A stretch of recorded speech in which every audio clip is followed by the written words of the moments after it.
Paulus diakui oleh para rasul.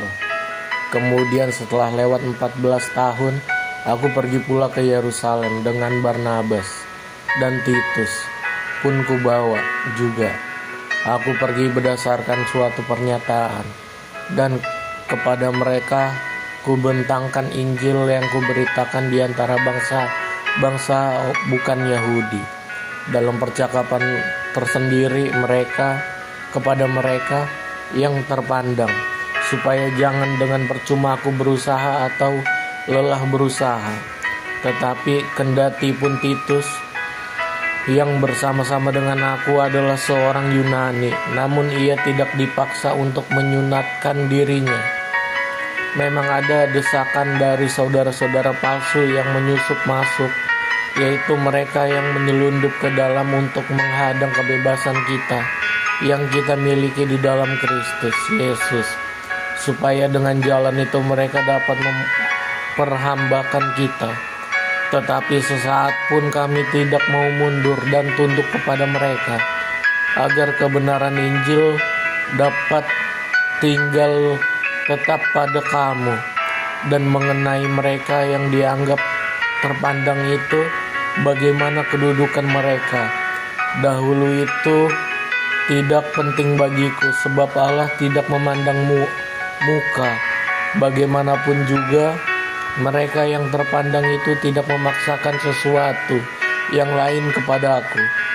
Tetapi sebaliknya, setelah mereka melihat bahwa kepadaku telah dipercayakan pemberitaan Injil untuk orang-orang tak bersunat, sama seperti kepada Petrus untuk orang-orang bersunat, karena ia telah memberikan kekuatan kepada Petrus untuk menjadi rasul bagi orang-orang bersunat, ia juga yang telah memberikan kekuatan kepadaku untuk orang-orang yang tidak bersunat. Dan setelah melihat kasih karunia yang dianugerahkan kepadaku, maka Yakobus, Kefas, dan Yohanes yang dipandang sebagai soko guru jemaat berjabat tangan dengan aku dan dengan Barnabas sebagai tanda persekutuan, supaya kami pergi kepada orang-orang tidak bersunat dan mereka kepada orang-orang yang bersunat. Hanya kami yang harus tetap mengingat orang-orang miskin, dan memang itulah yang sungguh-sungguh kuusahakan melakukannya. Paulus bertentangan dengan Petrus. Tetapi waktu Kefas datang ke Antiokhia, aku berterang-terang menentangnya, sebab ia salah. Karena sebelum beberapa orang dari kalangan Yakobus datang, ia makan hidangan dengan saudara-saudara yang tidak bersunat. Tetapi setelah mereka datang, ia mengundurkan diri dan menjauhi mereka, karena takut akan saudara-saudara yang bersunat. Dan orang-orang Yahudi yang lain pun turut berlaku munafik dengan dia, sehingga Barnabas sendiri turut terseret oleh kemunafikan mereka. Tetapi waktu kulihat bahwa kelakuan mereka itu tidak sesuai dengan kebenaran Injil, aku berkata kepada Kefas di hadapan mereka semua, jika engkau orang Yahudi hidup secara kafir dan bukan secara Yahudi, bagaimanakah engkau dapat memaksa saudara-saudara yang tidak bersunat untuk hidup secara Yahudi, yang terutama juga untuk orang Kristen keturunan Yahudi? Menurut kelahiran kami adalah orang Yahudi dan bukan orang berdosa dari bangsa-bangsa lain.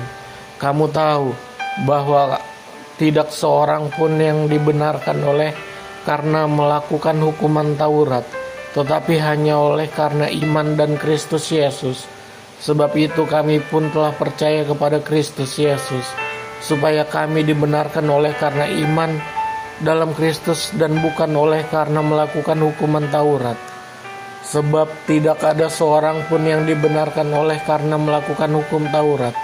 Tetapi jika kami sendiri sementara kami berusaha untuk dibenarkan dalam Kristus, ternyata adalah orang-orang berdosa. Apakah hal itu berarti bahwa Kristus adalah pelayan dosa? Sekali-sekali tidak. Karena jikalau aku membangun kembali apa yang telah kurombak, aku menyatakan diriku sebagai pelanggar hukum Taurat.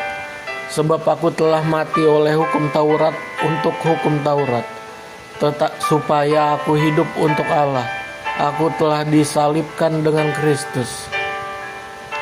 Namun aku hidup, tetapi bukan lagi aku sendiri yang hidup, melainkan Kristus yang hidup di dalam aku. Dan hidupku yang kuhidupi sekarang di dalam daging adalah hidup oleh iman dalam anak-anak yang telah mengasihi aku dan menyerahkan dirinya untuk aku. Aku tidak menolak kasih karunia Allah, sebab sekiranya ada kebenaran oleh hukum Taurat, maka sia-sialah kematian Kristus. Amin.